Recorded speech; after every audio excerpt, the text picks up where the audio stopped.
The budget is a moral document.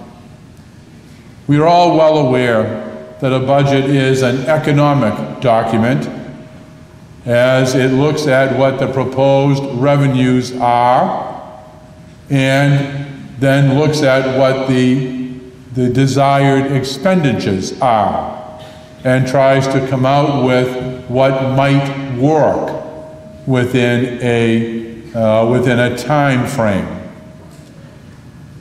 Truth to be told, also a budget is a political document. There are various agendas, legitimate agendas. I do not say that in a negative way, but certain individuals, certain groups would have a proclivity towards education. For example, and the budget should reflect that as an overriding concern, whereas another group may have a different agenda. So, in fairness, a budget not only is economic, but it's also political. But what Margaret said is likewise true, that it is a moral document because it bespeaks of where a community, in this case, the citizenry of the state of Ohio, where they see what is most fundamentally important, where they see not what might be the most expedient or the most popular, but what goes to a deeper level of reflection on who we are and what is the quality of life that we wish to further here within our state. And as a people, if we begin with the idea of the dignity of every person, it certainly raises the respect within our society and frames the beginning of a conversation.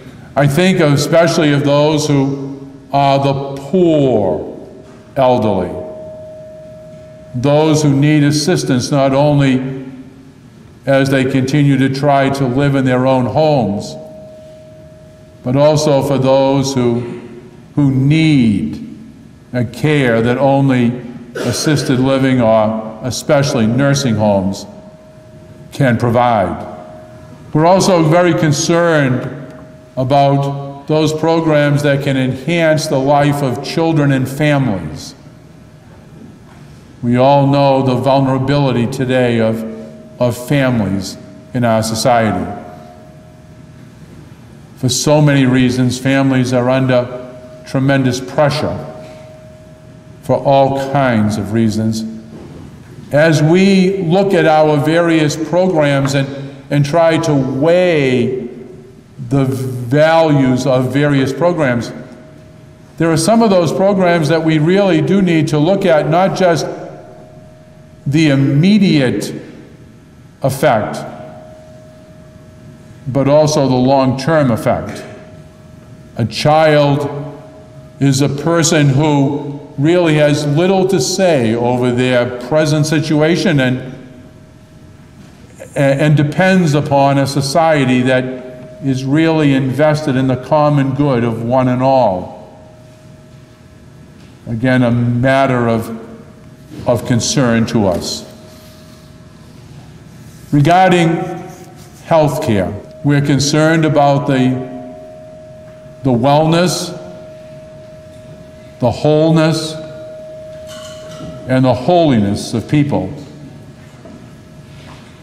And so the interaction of Catholic Charities with the health system, that when someone is being treated for a health issue, and it is seen that there are other issues that are more of a social service bent, there is coordination right from the beginning in this desire to help a person in their totality and not just to fix a part. Lastly, I would like to say a word about education. We have schools that are as much as 80% non-Catholic. It doesn't matter. The Church is there making a contribution in young people's lives. An important contribution. The church, as far as education is concerned, it continues to ask for what assistance we may be able to receive, so that that contribution can continue to grow and become even more substantive in the lives of our young people. You know, I'm well aware that there's a lot of different things that could go on in a state. I do think that these become some of the more important things, because it does characterize what are our values. Now, that doesn't mean that everything else is excluded, but where, you know, in what proportion are we willing to, you know, to spend our, you know, the limited resources?